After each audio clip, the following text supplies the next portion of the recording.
Hey there, Ryan Reynolds here. It's a new year, and you know what that means. No, not the diet. Resolutions.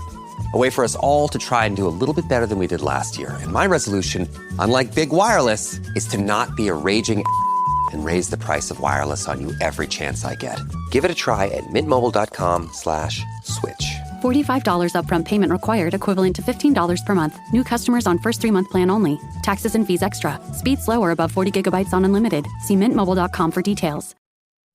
Since you're new to H&R Block, we'll look at your returns from the last 3 years for any money your last guy might have missed for free. I could get money back from last year? You could. We'll find any mistakes. Could have really used that 2 years ago when I dated that mistake for 5 months. Don't leave money on the table.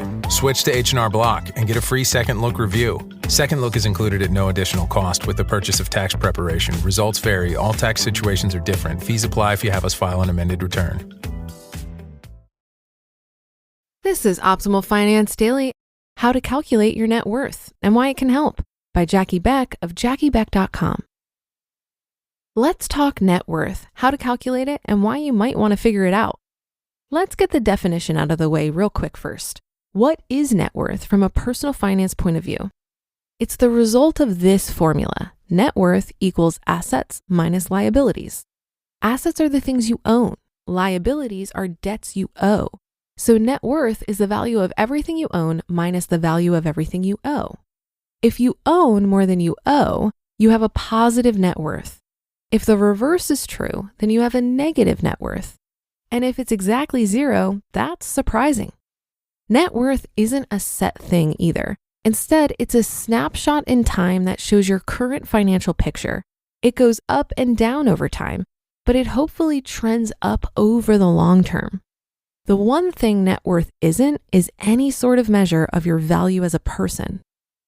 Why calculate your net worth? There are a few reasons you might want to do this. First, calculating your net worth gives you a starting point. For example, when I was in my 20s, I thought my ex and I were doing great. We had a house, 2 cars, and went on vacations. Then one day I figured out my net worth and it wasn't pretty, to say the least. We were in the red. Our outside life didn't reflect reality, and the truth is we could have lost those things very quickly. But I wasn't even aware of where we stood then.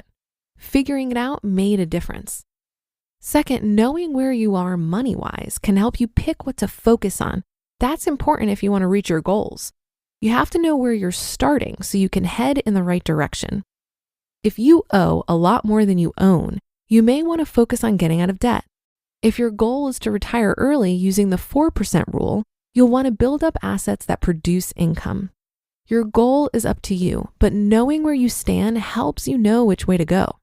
Finally, if you calculate your net worth on a regular basis, you can track your progress over the long haul. I do mine monthly and keep it in a spreadsheet. You can adjust as needed and watch it change over time. Don't worry much about how your net worth compares to other people. Worry about how it compares to you. It's a whole lot better to compare with past you than say some celebrity's net worth. You live your life, not anyone else's. So paying attention to your money is key. This is part of doing that. What should you include in your net worth? While the formula itself is simple, people often have questions about what to include as assets or liabilities. Many times, people wonder if they should include assets like their house, cars, 401k, or other items like collectibles. Their questions often go something like this. Should I factor in the value of my home? I've never thought of my house as an asset, even though I have a little equity.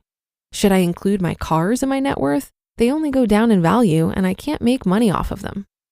The answer is always yes. If you own an asset, you should include its value.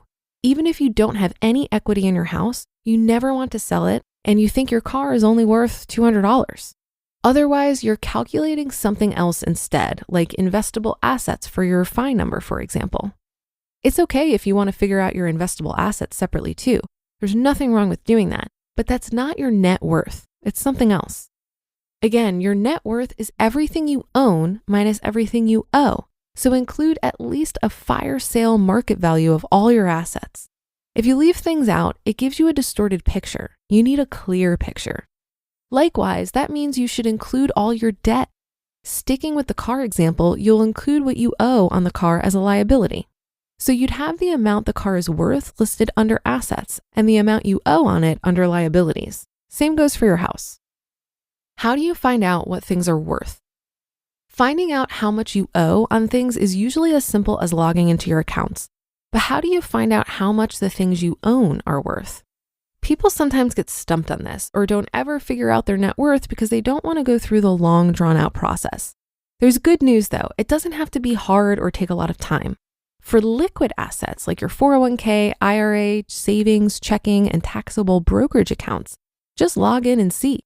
For other things like your home, cars, collectibles, household items, and more, it's okay to guess at the value as long as you aren't just completely making up numbers.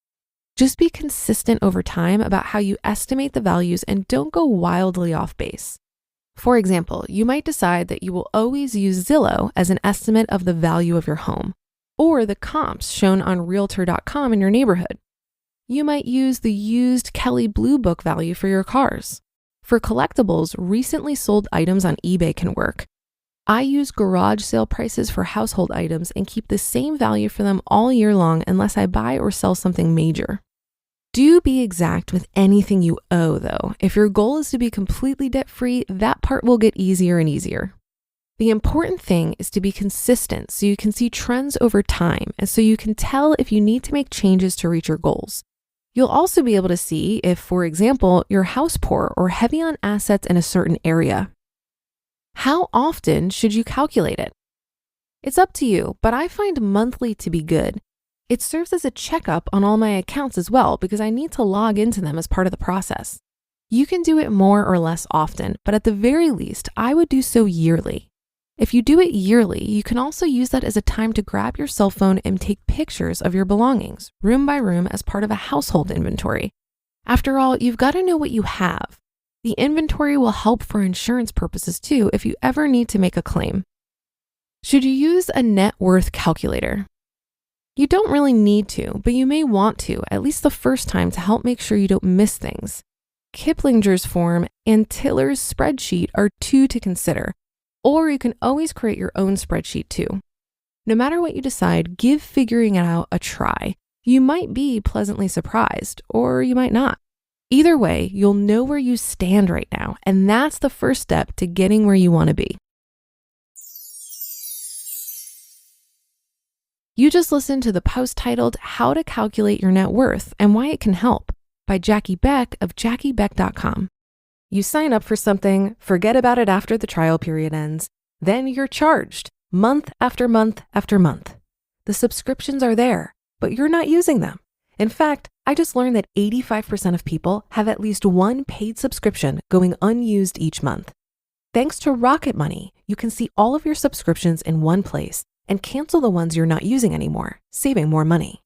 Rocket Money is a personal finance app that helps find and cancel your unwanted subscriptions, monitors your spending, and helps lower your bills so you can grow your savings.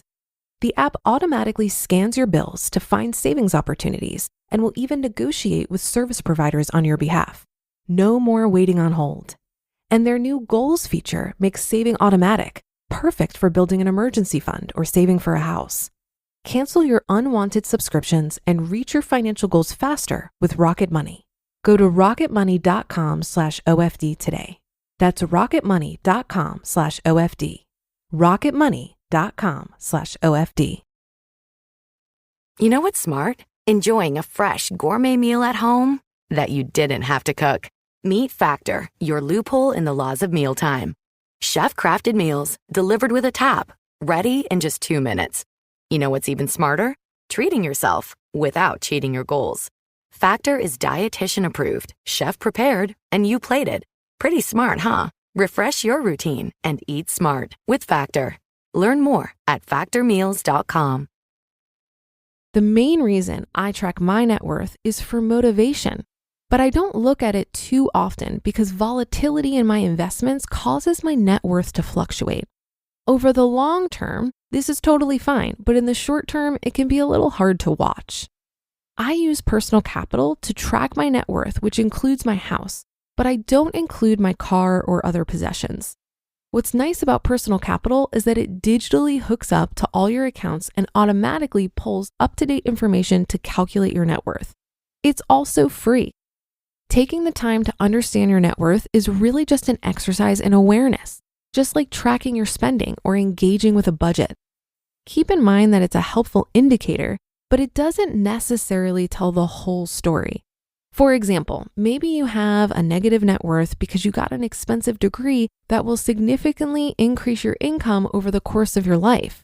That doesn't mean your financial health is bad. This just means that your investment in yourself hasn't paid off in a way that's easily quantifiable. That should do it for another edition of Optimal Finance Daily. Have a great rest of your day, and I'll see you on the Wednesday show tomorrow, where Optimal Life awaits.